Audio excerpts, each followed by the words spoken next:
Saludos a todos. En unión a la celebración del 30 aniversario del Senado Académico del Recinto de Ponce, el Comité de Política de Personal Docente se une a esta celebración trayendo un invitado muy especial y un tema muy particular para esta ocasión. Cabe destacar que esta celebración pertenece a todos los miembros del Senado Académico en estos pasados 30 años y muy en especial a los pasados miembros del Comité de Política de Personal Docente en estos 30 años también. Gracias por su aportación, por su dedicación, su esfuerzo y por haber levantado la mano para pertenecer a este organismo tan importante en nuestro sistema académico. Agradezco grandemente a nuestro invitado de hoy, el doctor Juan Martínez Pérez, y para ser justo voy a leer una pequeña semblanza que nos compartió sobre su preparación y vida académica. El doctor Juan Martínez Pérez es licenciado en Pedagogía en Ciencias Naturales de la Universidad de Puerto Rico. Completó una maestría en Gerencia Educativa de la Universidad de Phoenix y posee 2 doctorados. Uno en Administración y Supervisión Educativa de la Pontificia Universidad Católica de Puerto Rico y otro de Proceso en Psicología con orientación en Neurociencia Cognitiva Aplicada de la Universidad de Argentina. Su especialidad es en Neuromanagement, Neurocoaching y Neuroliderazgo de la Universidad de Salamanca. Labora además como docente en la Escuela Graduada de Educación de la Universidad de Ana G. Méndez en Puerto Rico. También es consultor internacional para el Sistema de Educación Superior de la República Dominicana, nuestro hermano país. Funge como director ejecutivo del Buró Internacional de Neurociencia Cognitiva Aplicada para Puerto Rico y el Caribe. Es conferencista internacional en temas trascendentales en el proceso de enseñanza y aprendizaje. Presidente de Eurostrategies International, consultor en educación continua para la Universidad Central del Caribe. Es para nosotros y para mí es muy especial tener con nosotros este invitado ante ustedes la charla con el doctor Juan Martínez Pérez. Que la disfruten, que sea de provecho. Bien, buenos días a cada uno de ustedes que se encuentran con nosotros en el día de hoy. Para mí es un placer extraordinario e inmenso poder compartir con ustedes, queridos docentes, en este día tan especial. Gracias a la gestión del doctor Samuel Vélez, un placer extraordinario. También al compañero José Cepeda, doctor José Cepeda, muchas gracias por la oportunidad de compartir con ustedes este ratito extraordinario. Me hubiese gustado hacerlo en vivo, pero estoy en un lugar bastante remoto en la República Dominicana, trabajando con unos procesos de acreditación de las escuelas de medicina en República Dominicana, que están llegando al momento en que se tienen que acreditar para que puedan seguir siendo efectivas. Es decir, que los estudiantes americanos, incluyendo los puertorriqueños, que en ella asisten, tengan la oportunidad de continuar ejerciendo en los Estados Unidos. Así que proceso muy arduo y estamos visitando hospitales para ver las condiciones en áreas rurales. Así que, pero un abrazo a distancia y espero que podamos compartir con ustedes hoy este tema extraordinario que le he llamado el cerebro en acción, la neurociencia cognitiva en el aula. Así que, para comenzar, voy a compartir la pantalla. Tengo por aquí con ustedes en el día de hoy. Como les mencioné, un placer extraordinario compartir con ustedes en el día de hoy. Así que, como les mencioné, el cerebro en acción, la neurociencia cognitiva en la educación superior. Y definitivamente es un tema trascendental, es un tema extraordinario, dándonos cuenta de que los últimos 20 años, señores, la cantidad la cantidad de investigaciones con relación a cómo realmente aprende el cerebro se han desarrollado de una manera extraordinaria. Sin embargo, todavía y en este tiempo muy poco se aplica en la educación superior y en la educación regular tampoco. O sea, no hemos visto en los programas de formación docente de todas las universidades al día de hoy cursos dirigidos a cómo es que aprende el cerebro. Y Leslie Hart dijo una vez que el usted querer enseñar sin saber cómo aprende el cerebro, es lo mismo que usted querer diseñar un guante sin nunca haber visto una mano. Fíjate qué interesante, usted quiere enseñar sin saber cómo funciona el cerebro, lo mismo que querer diseñar un guante sin nunca haber visto una mano. Así que es importante que veamos esto y que nos demos cuenta que estamos enmarcados en un proceso extraordinario que abarca 300 años. ¿Y por qué 300 años? Yo quiero que usted piense en la sala de clase en la que usted se desempeña en el día de hoy, y quizás tiene su computadora, su pizarra electrónica, pero en esencia nuestro sistema educativo está diseñado para enseñar masa. Y si quiere, piense en su aula de hace 5 años, piense en su aula de hace 20 años. Cuando usted se formó en la escuela superior, piense en su aula. Si quiere más información, vaya a Google y escriba salones de clase de los años 20 y usted va a encontrar que literalmente nada ha cambiado. Nos mantenemos trabajando en un sistema educativo que tiene sus bases muy sólidas en el siglo XIX. Usted y yo formados como docentes en el siglo XX para entrenar estudiantes del siglo XXI. Así que ese elemento de 300 años realmente es extraordinario y es necesario que lo podamos visualizar de la forma en que lo estamos viendo. Así que fíjese que lo que hemos visto es lo siguiente, o sea, educar con el cerebro, definitivamente, educar con el cerebro es lo mismo que, literalmente, es lo mismo que pensar en cómo se veía la educación desde los tiempos en que la hacían muy conductual, donde Johann Pavlov en aquel momento empezó a desarrollar el trabajo con unos perros, ¿verdad? Y estos perros que Pavlov utilizaba, de momento le dieron la idea de que si le presentaba un pedazo de carne salivaban, y si se lo quitaba dejaban de salivar, y aparece un neurólogo loco que dice, pues así ocurre el aprendizaje, y nace la teoría conductual, donde el docente es una persona reconocida por la sociedad, pero literalmente tiraba el conocimiento y los estudiantes lo recibían como una esponja, literalmente como si fueran esponjas, y lo procesaban donde el docente tenía todo el poder. Eventualmente se surge una teoría un poquito más liberal que dice, mira, los estudiantes tienen capacidad de aprender. Así que surge el cognitivismo, pero todavía el docente tenía el control del proceso, hasta que eventualmente hay una liberación extraordinaria de conocimiento y un desfile de filósofos educativos extraordinarios. Ahí podemos escuchar las teorías de Dewey, de Piaget, Vygotsky, Ausubel y otros más, que literalmente vinieron a decir que el aprendizaje ocurre cuando el estudiante hace las cosas, cuando el estudiante aprende haciendo, cuando se involucra en el proceso, cuando le dé pertinencia a los elementos. Y definitivamente nace la teoría constructivista. Cuando hablamos de neuroeducación en el siglo en el que estamos ahora, en el tiempo presente, en este siglo XXI en el que estamos ahora, mucha gente lo llama la nueva pedagogía. En realidad no es una nueva pedagogía. En realidad lo que ha ocurrido es un reencuentro con lo clásico. Literalmente es un reencuentro con lo clásico. Lo que ha ocurrido es darnos cuenta que el cerebro aprende haciendo y que es un renacimiento de esas teorías extraordinarias que nosotros habíamos visualizado y habíamos visto. Así que, de primera intención, se hablaba de repetir datos, pero cuando llegamos al concepto de estudiar el cerebro, nos damos cuenta que la emoción junto al aprendizaje y otros elementos neurocognitivos van a ser más efectivos en el proceso de enseñanza en la clase. Así que normalmente usted en el aula, imagínese que yo soy su profesor y llego ahora y le digo, buenos días estudiantes, vamos a comenzar el curso de hoy.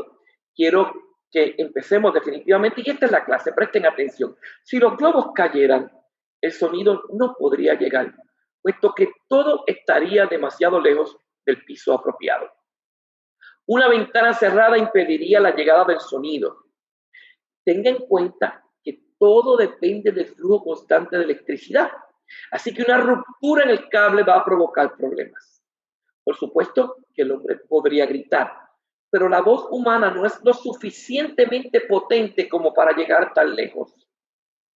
Un problema tradicional que podríamos enfrentar es que se rompa una cuerda del instrumento y entonces no tendríamos acompañamiento para el mensaje. Lo mejor sería una conversación cara a cara para evitar el número de problemas. Esa es la clase del día de hoy, señores. Espero que hayan entendido todo bien. ¿Qué entendieron? Y estoy seguro que muchos de ustedes van a decir, ni papa, ni pío, no sé, no hay coherencia. Y fíjense que lo que yo utilicé fue un estímulo unisensorial único, un estímulo auditivo. Como me di cuenta que no entendieron, se lo voy a poner por escrito. Ahí usted puede ver, en este elemento, usted puede léalo, y usted se va a dar cuenta que en este elemento en particular que usted está leyendo, vamos a mover esto de aquí un poquito, como se está grabando, usted pueda ver, y ahí está la lectura. Ahí está la lectura. Si los globos cayeran, fíjese, el sonido no podría llegar. Esto va a leer exactamente todo lo que yo dije. Cuando usted lo lee, quizás capta una que otra idea que no captó en la parte auditiva, pero todavía le sigue generando ruido. Todavía no se entiende bien, no se analiza bien, no se visualiza bien. ¿Y por qué razón es que esto ocurre? Yo lo único que hice fue cambiar el estímulo auditivo unisensorial a un estímulo unisensorial, en este caso visual. Y quizás hay un poquito más de captación de información, pero la realidad es que sigue siendo un poco confuso. Ahora mire lo que va a ocurrir. Bienvenidos a la clase del día de hoy, queridos estudiantes. En este momento voy a iniciar la clase con ustedes. Quiero que estemos bien pendientes porque esto es sumamente importante. Si los globos que estoy marcando cayeran, el sonido no podría llegar porque entonces quedaría demasiado lejos del piso apropiado. Una ventana cerrada también va a impedir la llegada del sonido, puesto que todos los edificios tienden a estar bien aislados. Tomen en consideración que todo depende, fíjense en este cable, del flujo constante de electricidad, por lo que una ruptura en cualquiera de estos cables definitivamente provocaría problemas. El hombre, por supuesto, podría gritar, pero no sabemos si la voz llegará allá arriba. También es importante que sepan que si se rompe una cuerda del instrumento, no tendríamos acompañamiento para el mensaje. Y fíjense que repitiendo exactamente lo mismo, nos estamos dando cuenta de que en efecto se entiende mucho más claro ahora. De primera intención fue un estímulo auditivo, en la segunda intención fue un estímulo visual, ahora en este caso hubo un estímulo visual junto a un estímulo auditivo de manera simultánea. Y cuando se combinan dos sentidos de manera simultánea, se aclara mucho más el concepto. Y eso es un principio de neuroeducación, de que la educación es multisensorial y vivencial, lo que implica que a mayor cantidad de estímulos sensoriales involucrados de manera simultánea y que experiencias sean vivenciales, mayor es la capacidad de aprendizaje. Tenemos que darnos cuenta, señores, de cómo es que realmente aprende el ser humano. Si usted es un educador, es importante que usted entienda cómo aprende el ser humano, porque esa es su mano de obra, esa es su materia prima con lo que usted va a trabajar. Y es importante que entendamos cómo realmente es que aprende el ser humano. O sea, imagínense que usted es carpintero y de momento sale una plaza que dice, se requiere carpintero que domine la albañilería. Usted no domina la albañilería, pero usted le puso en el resumen que la domina para que lo llamen, ¿verdad? Y usted aprende en la calle. Resulta que le dan el trabajo y lo primero que lo ponen es a empañitar una pared. Y usted está haciendo la mezcla porque nunca la ha hecho, y en ese momento en que está haciendo la mezcla que nunca ha hecho, resulta que de momento, ¿qué pasa? Lo llaman a almorzar. Y cuando usted llega encuentra una piedra ahí porque usted no sabía que se ponía duro. Es lo mismo que ocurre cuando yo trato de aprender sin saber cómo es que aprende el ser humano. Cuando yo trato de enseñar sin saber cómo es que aprende el ser humano, estoy cometiendo los mismos errores que ese albañil comete cuando deja el cemento solo y se va a comer. Tome estos elementos principales. Así que yo debo saber cómo es que realmente aprende el ser humano. ¿Cómo es que aprende? ¿Cuál es la velocidad de aprendizaje? ¿Cuál es la velocidad de aprendizaje? ¿Cuán rápido? ¿Cuán lento? ¿Cuán rápido lo puede hacer? ¿Cuál es el volumen de aprendizaje? ¿Cuál es el volumen de aprendizaje que puede aprender? ¿Será lo mismo aprender X cantidad? ¿Qué cantidad estamos enseñando de un pensum que en algún momento tenemos que darnos cuenta cuánta cantidad de material estamos dando? ¿Usted cree que el ser humano tiene la capacidad de aprenderlo todo? Todo lo que se enseña se aprende. Pues mire, déjeme contarle algunas historias. Tenemos algunos elementos que yo le llamo conceptos infundados, porque aunque no puedo decir que son mentiras porque tienen una base científica que lo respalda, definitivamente no han sido o no pueden ser reproducidos tan fácilmente como otros estudios científicos. Y hay gente que dice que el ser humano es capaz de aprenderlo todo y que todas las personas aprenden de la misma manera. Fíjense qué interesante es este planteamiento, porque quizás un educador dice, eso es una falacia, eso es mentira, eso no es cierto. Pero tome como ejemplo las megatiendas. Las megatiendas tienen unos procesos de reclutamiento en cantidades, porque así mismo se le van los empleados, y reclutan 10, 15, 20 empleados a la vez. Y antes de entrarlo a trabajar, los pasan por la escuelita. Y esa escuelita en algunas tiendas dura una semana, en algunas dura 2 semanas. Quien les provee el entrenamiento no es un docente, o sea, no es una persona que entiende cómo es que se desarrolla una clase, cómo se planifica, cómo se busca la estrategia y cómo se evalúa. No, es un empleado más que conoce de memoria probablemente todos los elementos relacionados específicamente a este proceso que estamos hablando de aprendizaje y los pasa por ahí todo el mundo por igual y en 2 semanas le dice al gerente, aquí están, todos están preparados, mándame los otros. Esa persona puede pensar y piensa que en efecto el aprendizaje ocurre en todo el mundo por igual.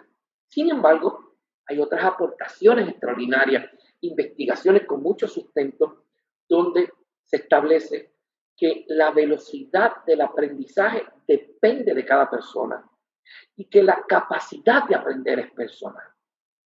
Tomemos ese elemento en consideración y usemos el siguiente ejemplo. Me imagino que dentro de la audiencia tenemos algunas personas que tocan guitarra, muy poco, 2 o 3 pueden decir que están tocando guitarra o que han tocado guitarra. Pero si yo pregunto cuántas personas intentaron tocar guitarra, una gran cantidad va a levantar las manos. Toma en consideración elementos como este. Voy a suponer que el doctor Samuel Vélez salió de su oficina, fue a comer y en el transcurso que va en el camino escucha una música extraordinaria. Escucha a Sin Bandera, entre en mi vida y abro la puerta. Y fíjense que una canción preciosa y él escucha esa guitarra y dice, wow, ¿cómo suena esa guitarra? Es más, me voy a ir a comprar una guitarra y voy a aprender a tocar guitarra y voy a contratar a Mr. Torres, que es el mejor profesor de guitarra que existe aquí en Ponce. Fue y compró su guitarra, está motivado, fue donde Mr. Torres y cuadró su clase para el próximo sábado a las 9 de la mañana.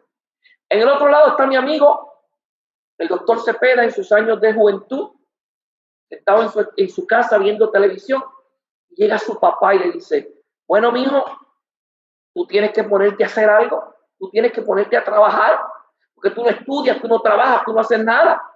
Mira, estuvimos el fin de semana pasado limpiando la casa de la abuela y encontramos esta guitarra. Toma, yo tengo un amigo ahí, Mr. Torres, que dicen que es el mejor maestro de guitarra, a ver si sacas algo, mijo, porque...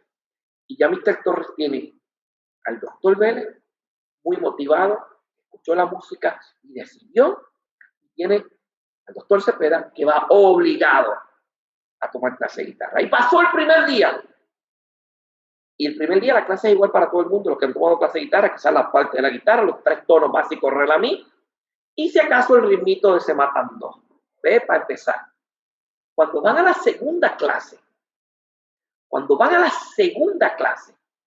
resulta que llega donde el doctor Vélez, y el doctor Vélez no sabe 3 tonos, sabe 6 tonos, porque se metió en la nota.com, siguió escuchando, tocando, ya eso, y el maestro dice, wow, qué progreso extraordinario tiene este estudiante, y sale muy contento, pompeado de ahí, y va donde el doctor Cepeda, y pasan 20 minutos buscando dónde dejó la guitarra, porque no se acuerda, y cuando la encuentran no se sabe 3 tonos, no se sabe nada, dependió de usted como docente. No necesariamente, señores. Los estudios de Hawking en el 2015 dicen que el 50% del proceso de aprendizaje depende del alumno. El 50% es el alumno. Es la disposición de él entender que el responsable de aprendizaje es él. El otro 25% es usted como docente. Y el otro 25% son factores demográficos, factores, variables externas que pueden afectar el proceso de enseñanza-aprendizaje. Así que si yo fuera responsable del 100% del proceso de aprendizaje de mis estudiantes, entonces yo me sentiría feliz cuando pasan y me sentiría mal cuando se cuelgan. Dese cuenta en esta analogía, el profesor es el mejor profesor de guitarra que hay, pero hay un factor, el interés, el deseo, la motivación, la emoción. El doctor Francisco Mora dice que sin emoción no hay aprendizaje. Y la motivación es la columna vertebral del proceso de enseñanza-aprendizaje. ¿Y qué puedo hacer? Bueno, piense por un momento lo que dice Robert Schank. Usted puede ser el mejor docente. Usted me puede decir, mire, yo soy responsable. Yo soy muy responsable. Yo preparo mi planificación diaria. Y en esa planificación yo selecciono cuidadosamente las estrategias que voy a utilizar para llegar a esos estudiantes universitarios. Y cuando voy a construir una prueba, Martínez, yo construyo una prueba extraordinaria, una prueba objetiva con todos los elementos que requiere. Y si es una pregunta de discusión subjetiva, yo hago una rúbrica y yo comparto con mis estudiantes. Yo soy un excelente docente. Yo les digo felicidades, pero el aprendizaje no ocurre porque usted, mi querido amigo, quiere enseñar. El aprendizaje va a ocurrir cuando el estudiante quiera aprender. Así que yo, en vez de concentrarme en el bendito contenido, yo debo proveerles herramientas para que ellos asuman ese contenido. Yo tengo que ser lo suficientemente motivador, lo suficientemente emotivo para montarlos en mi bote. Ellos entiendan que la responsabilidad de aprender es de ellos.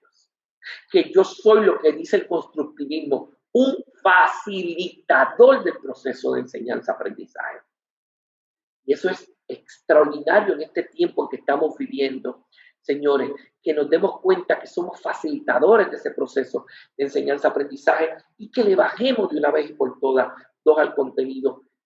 El doctor Isaac Esquilín, presidente de Vueltas College, en un taller que dio esta semana, trajo un comentario que citó a un americano que dice: los estudiantes universitarios hoy en día gastan miles de dólares y muchos gastan cientos de miles de dólares para que les cuenten lo que ya está gratis en internet. El contenido está en Google.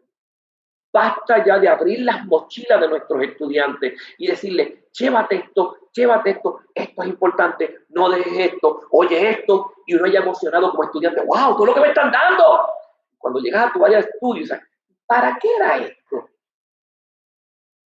Denle herramientas para que puedan utilizar lo que están ganando como conocimiento, señores. El aprendizaje va a ocurrir en todo tipo de condiciones. El cerebro viene por default dispuesto a aprender. Y no importa que usted nació en el caserío X o en las mansiones de no sé qué, el cerebro aprende en todo tipo de ambiente. Y así como hablamos de que el cerebro es maravilloso, el cerebro también tiende a ser tonto, y lo vamos a ver ya mismo. Y sobre todas las cosas, mire ese segundo, la mayor parte del aprendizaje ocurre en el inconsciente y de manera involuntaria. Y esto significa claramente, si usted se pone a pensar todas las cosas que usted domina y sabe hoy en día, y pregunta cuántas aprendió en la escuela y cuántas aprendió en la universidad, se va a dar cuenta que la mayor parte de las cosas que usted aprendió, las aprendió a cantazo. Y las aprendió para que usted no aprendió a hacer una presentación de PowerPoint porque pagó un curso para hacer PowerPoint. Usted aprendió a hacer una presentación de PowerPoint porque un profesor en un momento dado le dijo: para el viernes tienes una presentación. Usted aprendió a hacer Excel para simplificarse la vida y no seguir haciendo tablas en Word, ¿verdad? Así que la mayor parte de las cosas que nosotros sabemos las aprendemos de manera inconsciente. Y aquí hay un resumen del maravilloso proceso del aprendizaje, que no deja de ser un proceso biológico. El aprendizaje ocurre en ese sistema nervioso central, del cual las células, las neuronas son definitivamente las células especializadas, y cuando hay un fenómeno, ese fenómeno que se genera, cuando hay conocimiento nuevo, ocurren dos cosas. Si usted logra relacionarlo con conocimiento previo que el estudiante pueda tener, el estudiante lo asimila mucho más rápido, a que si el aprendizaje llega nuevo y nunca lo ha visto, el estudiante entonces tiene que hacer el proceso de codificación, almacenamiento, para luego poder traerlo. Independientemente, señores, ese conocimiento se va a almacenar, y lo que va a depender, lo vamos a ver más adelante, de cuánto lo pueda recordar y en cuánto lo pueda utilizar, va a ser cuán significativo usted lo hizo. Usted va a ser capaz de que el estudiante lo recuerda para toda la vida, o va a ser capaz de que le entre por aquí y le salga por acá. Así que los próximos 7 a 10 minutos son fundamentales y esenciales para todo docente que quiera ejecutar la docencia de una manera extraordinaria. Así que fíjese, de primera intención, se creía que los estímulos sensoriales única y exclusivamente se interpretaban en el mismo lugar. Y era probable pensar que si usted estaba comiendo y alguien venía a hablarle, tenía que esperar a esa persona en lo que usted terminaba de hablar. Sin embargo, gracias a los avances, especialmente en este caso de imágenes, de imagenología, en los últimos años, nos hemos dado cuenta de que cada estímulo sensorial tiene su punto de interpretación en el cerebro. Así que, si este es el cerebro, esta es la parte frontal y esta es la parte posterior, esta es la parte posterior del cerebro que estamos viendo aquí. Así que en este área que tenemos aquí, en el área en que se une el lóbulo frontal con el lóbulo parietal, ahí es que se interpreta ese estímulo sensorial táctil, frío, caliente, duro, áspero. Aquí en el lóbulo temporal se interpreta el estímulo auditivo, y usted puede decir, bueno, es lógico porque el receptor, que es el oído, está ahí y ahí mismo se interpreta. Sí, en ese caso es lógico, pero fíjense que en el otro no, porque los ojos están ubicados en alguna posición cerca de esto, y las imágenes se reciben en el ojo y viajan a través del cerebro hasta el lóbulo occipital, donde se interpretan, y así podemos ver que el estímulo gustativo está en este lugar y el estímulo olfativo u olfatorio en la parte inferior del lóbulo temporal. Así que cada estímulo tiene su lugar de interpretación en el cerebro. ¿Qué es importante de esto?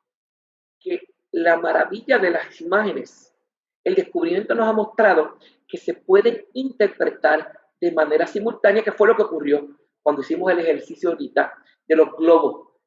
Un estímulo visual, un estímulo auditivo de manera simultánea, y eso provoca definitivamente que el aprendizaje, para que sea efectivo, debe ser multisensorial, es decir, que mientras más sentidos usted logre involucrar, mayor va a ser la capacidad de aprendizaje.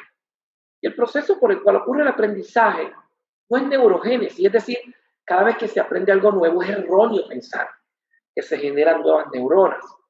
Las nuevas neuronas, hay algunas teorías de que se generan sistemas estructurales, pero a nivel de aprendizaje, lo que ocurre es el proceso de neuroplasticidad. Y para que usted tenga el proceso de neuroplasticidad, imagínese que usted tiene un cableado dentro de su cerebro, usted tiene un cableado desarrollado dentro de su cerebro, y cada vez que hay aprendizaje nuevo, lo que se hace es que esas conexiones sinápticas, que son las conexiones entre neuronas, se rompen y se reubican. Es decir, hay reorganización, cambian de posición. Y eso es neuroplasticidad. Y eso es lo que constantemente está ocurriendo en el cerebro cuando se generan nuevas conexiones nerviosas a partir de eliminaciones sinápticas que habían conectadas anteriormente. Se ha mostrado que cuando el cerebro está activo, el proceso de neuroplasticidad es extraordinario. Y nuevas investigaciones demuestran que cuando el cerebro está en reposo, cuando el cerebro está en proceso de retroalimentación, en proceso de reflexión, aunque esté pasivo, no se interrumpe el proceso de neuroplasticidad. Por eso es que actualmente se recomiendan estrategias como mindfulness, por ejemplo, que es un proceso de reflexión que propicia que aún así el cerebro siga en proceso de desarrollo de neuroplasticidad y ganancia de conocimiento. Hay una teoría que fue muy controversial, yo diría que fue controversial por el destiempo en que salió esta teoría, es la teoría del cono de aprendizaje de Edgar Dale. Fíjense que Edgar Dale, cerca de los años 60 más o menos, salió con esta bomba diciendo, oiga, si usted es el profesor A, usted solamente depende de la lectura, usted es el que llega y dice, señores, el examen de ustedes es el próximo viernes. Y lo que va a salir de esa pregunta rápido del estudiante, ¿y qué sale en el examen? ¿Qué viene, profesor? Lo que está de la página 115 a la página 230. Todo eso, profesor, si eso es lo que viene. Y si usted depende de que el estudiante lea eso, es posible que si usted construye un examen que se conteste a base de botella, a base de memoria, de comprobación de lectura, y el estudiante por lo menos pasó la página, el cerebro puede retratar algunas cosas. Y es posible que el estudiante no salga tan mal en el examen, pero si usted utiliza un instrumento para determinar cuánto realmente el estudiante aprende y ha dominado, luego de 2 semanas usted se va a dar cuenta que apenas retiene el 10% de lo que se lee. Estos porcientos no los estableció el Gardeo, Puente en su equipo de trabajo para más o menos representar la teoría. A mí no me gusta usar el número exacto, pero para que usted tenga una idea. Que él dice que la persona que depende de la lectura, el 10% se retiene luego de 2 semanas. Cambio de profesor número B, usted es el profesor, llegó al salón de clase sin nada, sin maletín, sin nada. Usted se sabe el curso de memoria porque lo ha ofrecido mucho tiempo. Ya, buenos días, estudiantes. Vamos a comenzar la clase de hoy. De las 5 clases, Y el estudiante dice, esto es Historia de Puerto Rico. Ok, Historia de Puerto Rico. Bueno, ¿dónde nos quedamos la última vez? Cuando ese profesor se ubica en el curso y donde se quedó en tiempo y espacio, rompe a hablar por ahí para abajo y se le copian hasta los suspiros. Es posible que ese estudiante capte esas palabras como ese estímulo auditivo único. En ese momento, ese estímulo auditivo único son las palabras oídas y se establece que después de 2 semanas puede retener quizás un 20%, de acuerdo a esa teoría de los años 60, señores, que le cayeron arriba y hoy en día tienen mucha vigencia. Pero fíjese qué pasa cuando en vez de yo depender de que vea la lectura, de que escuche, yo combino 2 sentidos como hicimos al principio. Que de manera simultánea el estudiante vea y escuche. Así que si yo tengo que explicar ese tema en ciencia, que a los muchachos les encanta mucho y que les encanta como la respiración celular o como el ciclo de Krebs, todos estos sitios, en vez de yo dar esa clase, si yo logro identificar un video en YouTube, por ejemplo, en cualquiera de estos proveedores de servicios de streaming, algo que sea interactivo, donde el estudiante tenga la capacidad de oír y ver, o si yo voy a explicarlo utilizando un diagrama, o si yo puedo llevarlo a una exhibición, como cuando vino Bodis aquí para hablar de los cuerpos, o si yo en el laboratorio hago una demostración, o en cualquier clase hago una demostración, definitivamente, cuando el estudiante lo ve, que es práctico y que lo necesita, definitivamente sabemos que el 50% de lo que oímos y vemos se puede retener. Pero mire qué maravilla este último elemento que está aquí, este último renglón, que cuando hacemos un proceso multisensorial, de que algo es representativo y significativo en su vida, definitivamente se puede retener el 90%, no por 2 semanas, para toda la vida, señores. Cuando el elemento es significativo en tu vida, bueno o malo, se queda contigo. Y tienes que darte cuenta, por ejemplo, en mi caso, yo leí El Principito en escuela intermedia y me saqué una D más grande de mi cara. Lo leí y comprobación de lectura. Y yo decía, esta porquería, ese ñe del Principito.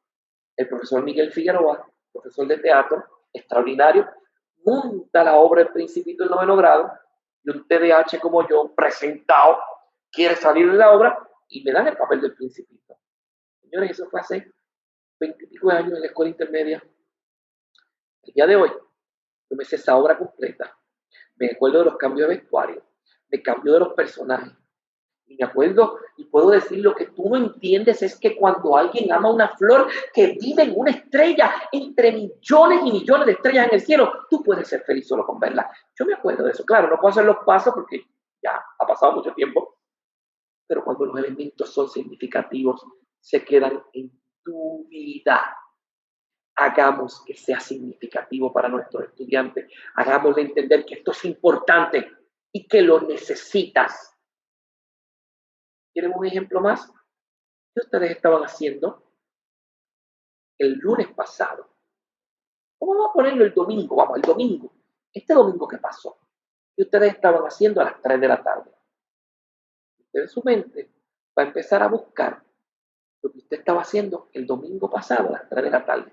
Si fue algo extremadamente significativo, usted llegó rápido. Si fue algo que hace todos los días, pues lo que llega te toma un tiempito. Porque así es el cerebro. Ahora, les pregunto a ustedes, ¿qué estaban haciendo hace 20 años, a las 8:45 de la mañana, cuando el 11 de septiembre del 2001 ocurrió un ataque a las Torres Gemelas? Y usted automáticamente cayó en lo que estaba haciendo, se acuerda con quién estaba, se acuerda de las cosas que estaban haciendo, porque fue significativo. Y así usted se acuerda del nacimiento de sus hijos, y así usted se acuerda de cuando se enteró que iba a ser papá, y así usted se acuerda de los matrimonios, de todas las cosas que han sido significativas, para bien y para mal, en su vida. Así también se acuerda cuando le dieron una mala noticia, cuando se enteró de una muerte trágica de un familiar. Todo eso se retiene, porque este señor que está aquí tiene la capacidad de recordar las cosas que son significativas. Hagamos las clases de nuestros estudiantes significativos. Tratemos de mantenernos del medio de esta pirámide hacia abajo. Trabajemos en combinar elementos multisensoriales que propicien el desarrollo de nuestros estudiantes de estos elementos. Tenemos que hablar de atención también. Es bien fácil escuchar docentes hoy en día decir, docentes, es que estos muchachos de hoy en día son distintos, es que estos muchachos no atienden, es que estos muchachos no prestan atención, es que cuando yo estudiaba era distinto. Claro que era distinto. Hay 6 generaciones coexistiendo actualmente. Tenemos los builders que tienen más de 80 años, que vinieron a ver la tecnología después de viejos.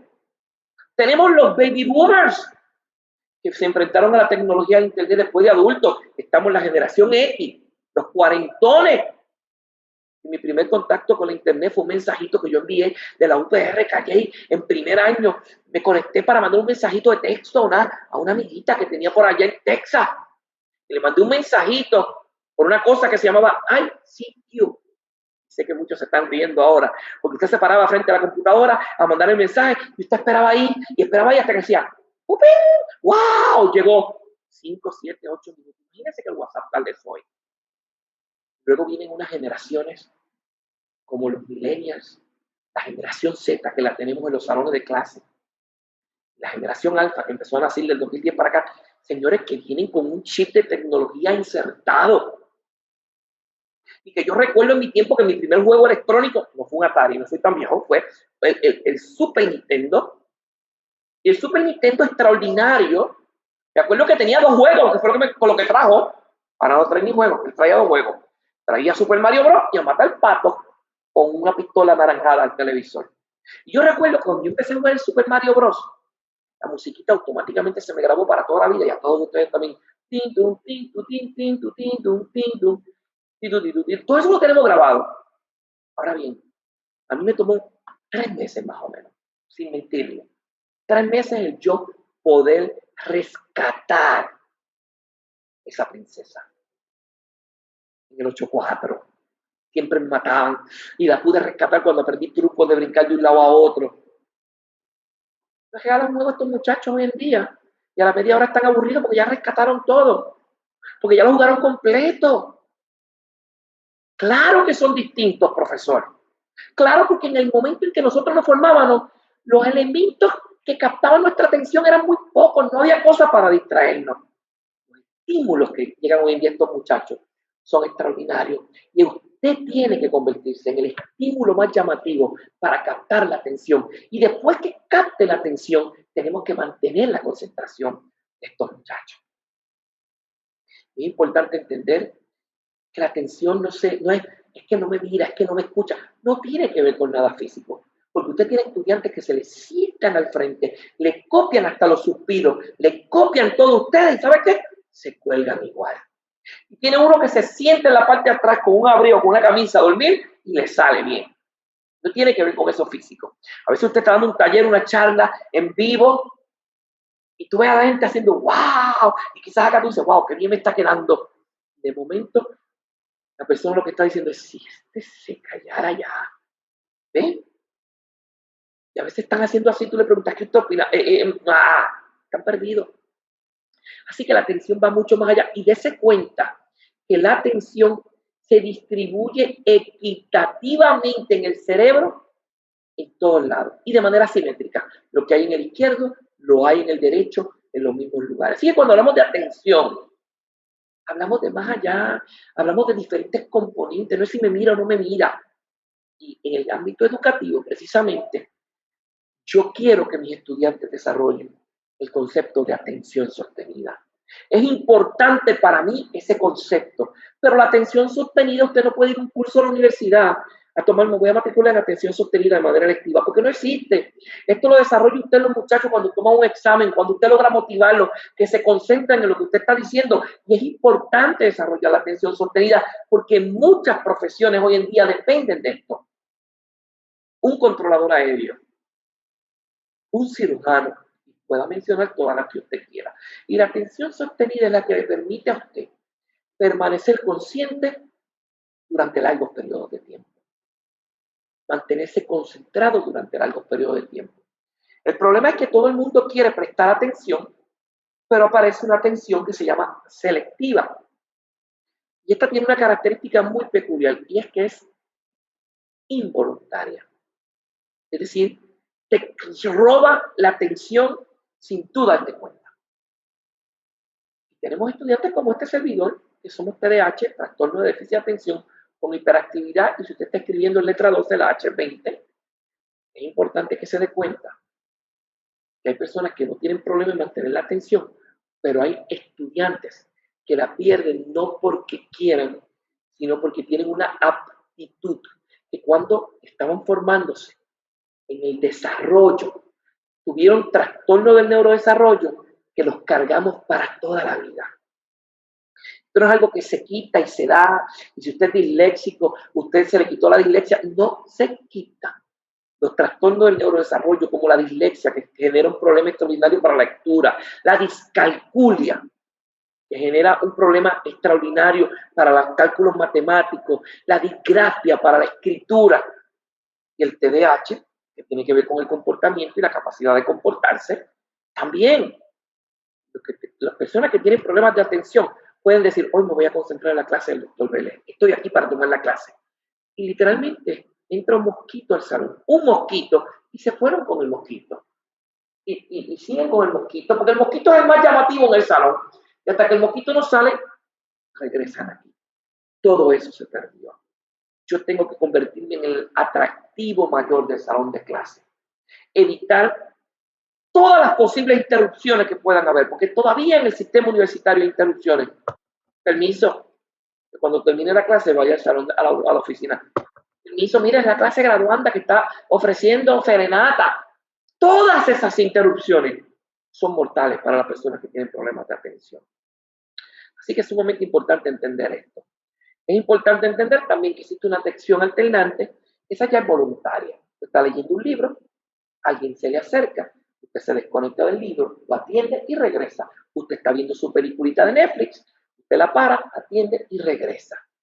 Es importante ver que esta es voluntaria. Y en el concepto de la atención dividida, que aquí mis queridos amigos varones, entendamos que las mujeres sí nos aventajan en este tipo de atención y tomemos en consideración que aunque las investigaciones recientes indican que eso se está cerrando, como quiera todavía tienen más capacidad, tienen capacidad de hacer cosas mucho más que nosotros los hombres. Así que quizás nosotros caminamos y mascamos chicles, sí podemos hacerlo. Pero en el caso de las chicas, usted las ve montarse en el vehículo en la mañana, comer, maquillarse, hablar por teléfono, peinar al niño mientras conducen y no me le toque bocina porque está la mano disponible para saludarlo de la manera más bonita posible. Así que el error de esto es llamarle multitasking multitasking. Porque el concepto multitasking implica hacer cosas a la misma vez.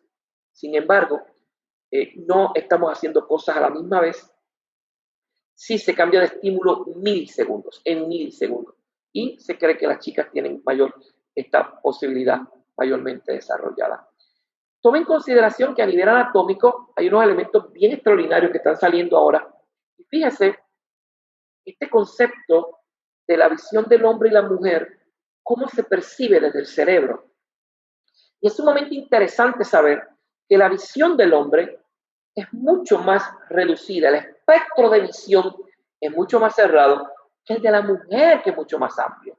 Así que, mis queridos amigos, sáquenle una foto a esto, porque esto le va a resolver muchos problemas cuando lo manden a usted a buscar un refresco a la nevera o a buscar las llaves que están en tal lugar y usted no las encuentre y llegue ella detrás y diga, pero míralas aquí, ¿cómo que tú no las ves? Tú estás ciego. Tenemos la visión más reducida. Y en el caso de la mujer es más amplia, eso explica porque ella está conduciendo el vehículo, usted está sentado al lado de ella y ella vira el cuello y le dice, ¿quién es esa Rosa que le mandaste un texto? Esto lo explica todo, señores. Hay un montón de teorías para ver esto. Una de las teorías es que el hombre desde sus inicios en el proceso de evolución siempre tenía que cazar y estaba con la vista enfocada buscando que cazar. Y en el caso de la mujer, que tenía siempre muchas cosas que hacer, tenía esa visión para cubrir todo lo que le correspondía. De igual manera, señores, los colores.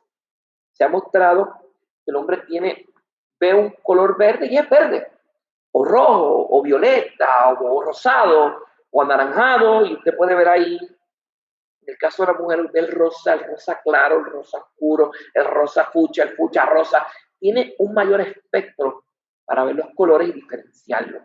Y esto es sumamente importante, porque inclusive ya se ha filtrado a los elementos de economía. El neuromarketing es una rama que está cogiendo un auge extraordinario. Así que basado en lo que yo le dije, de que el hombre tiene un punto de vista más cerrado, con menos colores, no hay que extrañarse de que este artículo que está aquí es un producto masculino. Y fíjese, este otro que está acá, que está ubicado en un amplio más grande, en un plano más grande, más amplio, y con mucho color, es un producto para un público femenino. Señores, nuestro cerebro es maravilloso, pero a la misma vez es tonto. Si usted quiere ver, el cerebro responde específicamente a las emociones. ¿Cuántas veces ustedes han comprado un carro o alguna cosa costosísima, un time sharing, porque lo presionaron y lo motivaron y de momento usted se da cuenta que no es lo que usted quería? Es más, usted va a comprar un carro hoy y pasa todo el día y al final del día no lo compra, es muy poco probable que lo compre mañana. Es importante entender que el cerebro es emocional, señores. El cerebro es emocional. Te quiero un ejemplo de cuán tonto puede ser. ¿Cuántos de ustedes han ido a la farmacia? Vienen ahora y dicen a esta farmacia que parece supermercado, voy ahora, que no tengo leche en la casa y voy a comprar un galón de leche. Y entró a la farmacia y salió con una compra de 100 pesos. Porque fue y le enseñaron un perfume, no solo enseñaron, se lo dieron a oler. Y cuando no había COVID, le daban a usted la oportunidad de que usted pudiera comer algo, que usted pudiera probar algo, y se lo llevaba. Y veía ya que decía clearance. Y usted iba a liquidación, hay que comprarlo, porque está en liquidación. Todas esas cosas actúan como agentes motivadores para que usted comprara. Y cuando va a pagar, va por la cajita y encuentra el pasillo de la infamia. Hay 1000 cosas que se le pegan. Usted no necesita, pero se las lleva. Para colmo, cuando llega a la cajera le dice, encontró todo lo que necesitaba. Eso es un ejemplo de cómo el cerebro puede ser tonto. Toma en consideración que esos elementos ocurren de esta manera. Quiero terminar este evento hablando un poquito del concepto de resiliencia, señores. Porque en este tiempo en que estamos viviendo, en este tiempo en que tenemos que aplicar todos estos conceptos de neuroeducación al aula, también tenemos que entender la parte empática del ser humano. Estamos en un momento donde si usted tiene un disturbio emocional, los estudiantes están igual o peor y están afectados emocionalmente. Y si hay un problema emocional, definitivamente, queridos amigos, es importante que ustedes entiendan que es muy poco probable que el proceso de aprendizaje vaya a fluir.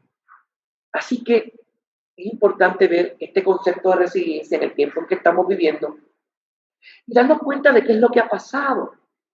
¿Qué es lo que ha pasado? El 17 de noviembre del 2019, un catarrito se inicia en Wuhan, China. Y recuerden todos que al principio empezamos a burlarnos, a hacer memes, chistes. Yo recuerdo que ojalá y venga un chino y estornude en el Capitolio. Esa cosa, la vimos. Y de momento se generó esa incertidumbre de que esto puede llegar, no puede llegar. En enero tuvimos un secretario de salud que dijo que eso aquí no va a llegar a este país nunca. Pero ya en febrero se reportan los primeros casos en Estados Unidos y ya esa incertidumbre pasó a ser ansiedad. Cuando llega ese primer caso a Puerto Rico, la ansiedad se convierte en miedo. Y empezaron muchos momentos a funcionar y hasta el momento lo que se ha desencadenado hasta el día de hoy. Y tenemos que entender el concepto de resiliencia. Y para definirlo de una manera sencilla, es la capacidad que usted y yo, como seres humanos, tenemos para adaptarnos positivamente a las situaciones adversas. Así que es sumamente importante entender este concepto en el tiempo que estamos viviendo y quiero que observe esa plantita que tenemos ahí. Esta plantita representa el concepto para aquellos que todavía no lo tienen claro. Fíjese que vemos un tronco que definitivamente fue cortado hace mucho tiempo. Un tronco que fue cortado hace mucho tiempo. Fíjese la estructura de ese tronco, cómo se está desarrollando. Los líquenes y musgos nos muestran que está en descomposición, que es muy poco probable que haya vida ahí. Sin embargo, en el centro hay una plantita de las más relucientes y de las más lindas, preciosa. Y la pregunta que se hace es, ¿cómo rayos? Si a mí me enseñaron, para que una planta se desarrolle, se requiere luz solar, quizás la tiene, pero nutrientes y agua, ¿y de dónde rayos la saca? Así como usted observa, con incredulidad esa plantita, así nosotros observamos la gente resiliente. La gente resiliente tiende a ver el vaso medio lleno, no medio vacío. La gente resiliente entiende que todo está controlado aquí en el cerebro. La gente resiliente es bien creativa. Tome en cuenta, antes de la pandemia, cómo usted se comportaba. Usted tenía una rutina. Usted se levantaba por la mañana, tenía niños, los preparaba para la escuela, desayuno, la rutina diaria, a dejar a los niños a la escuela o al colegio, a trabajar, a almorzar, trabajar, buscar a los niños, hacer todos los procesos que hay que hacer y regresar eventualmente a la casa. Una rutina. En ese momento el cerebro estaba de vago, como si fuera un piloto automático prendido, descansando. Y eso explica, usted se monta en el carro y el carro iba solo. Usted hablaba y usted llegaba a los sitios. Ahora, cuando viene una crisis como la que vivimos, ese piloto automático se apaga. El cerebro tiene que trabajar. Y se dispara cosas como, por ejemplo, la creatividad. ¿Cuántas cosas usted inventó y se dio cuenta que podía hacer que no hacía porque simplemente estaba en un status quo permanente? La gente resiliente tiene que entender que es el 20% es lo que sucede y el 80% es como yo reacciono a lo que sucede. Así que dígame usted, querido docente, dígame usted, estudiante, maestro, quien esté con nosotros, ¿cuánto tiempo pasamos nosotros tratando de controlar cosas que no podemos controlar? ¿Cuánto nos drenamos tratando de controlar cosas que no podemos controlar? ¿Cuánto? Así que fíjese que todo ocurre en el cerebro. Llega un estresor. Este estresor que llega es un problema. Ahora nos vamos por computadora. Ahora todo es online. Esto llegó. Y lo primero que se genera cuando llega el estresor es un pensamiento. Y ese pensamiento usted lo controla. Si usted lo asume como algo negativo, que nos vamos en computadora, yo no sé, si apenas yo sé prender esa computadora, no, eso es malo, eso es muy malo, no, eso es malísimo, eso no puede ser, no, eso no puede ser, no. y usted está en negación total. La emoción que se empieza a generar, por lo general, es de rabia, molestia con la gente que le dio la instrucción, o usted se frustra, está frustrado. Y fíjese que desde que llega el estresor, todo lo que pasa para que salga una conducta observable. Y es que esa persona se bloquea, no hace nada, se bloquea.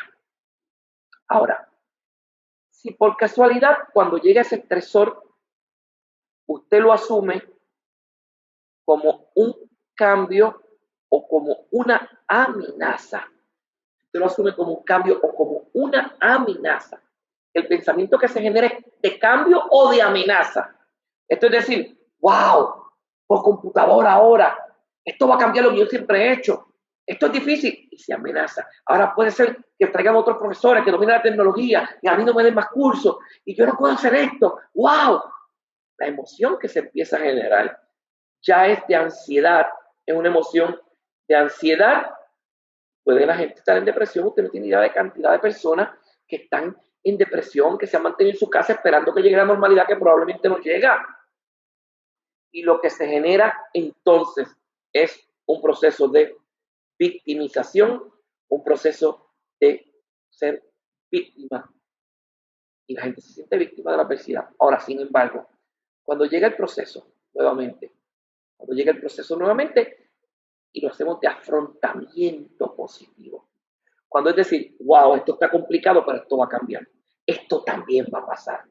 Esto va a ser extraordinariamente complejo, pero también vamos a lograr que pase.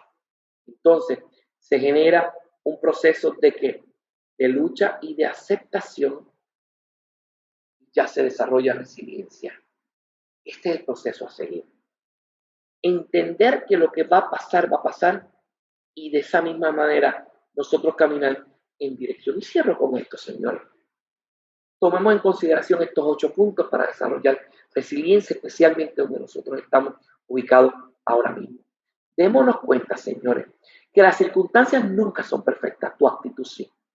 Las circunstancias siempre van a estar, pueden ser buenas, pueden ser malas, pero lo que determina el éxito va a ser tu capacidad de actuar precisamente en ese elemento y en ese proceso. Lo que va a ser la capacidad de actuar en ese proceso. Piensa en lo útil. El pasado fue mejor, pero es pasado. Rumiar el pasado no lo va a cambiar. Piensa en el hoy y en lo que tú puedes producir para resolver estos problemas. Busca soluciones. Somos agentes de cambio. Estamos aquí para propiciar el cambio, para aguantar lo que venga y seguir caminando. Cuando el camino se pone duro, es cuando los duros nos ponemos en el camino. Aceptar no significa resignación. A veces hay que dejar marchar. Hay cosas que vienen y van a ocurrir y vienen con un propósito, y pelear contra lo que vino no es necesariamente satisfactorio. Sobre todas las cosas hay que asumir la responsabilidad, hay que ser responsable. Esto es temporal, no es para toda la vida. Es temporal, no es para toda la vida. No siempre vas a cosechar lo que siembras. Siembras muchas cosas y vas a cosechar lo que coseches. ¿Por qué? Porque la vida siempre tiene una parte injusta y bueno o malo, siempre hay que contar con ellos, señores. Así que utiliza estos principios, transfórmelos en el aula, sea feliz, disfrute de la vida y ha sido un placer compartir con ustedes, señores. Ahí tienen la información de contacto. Se puede contactarme, esa página que tenemos ahí, que dice Neurostrategies. Usted va a Facebook, escriba Neurostrategies International, se nos quedó el International, es Neurostrategies International.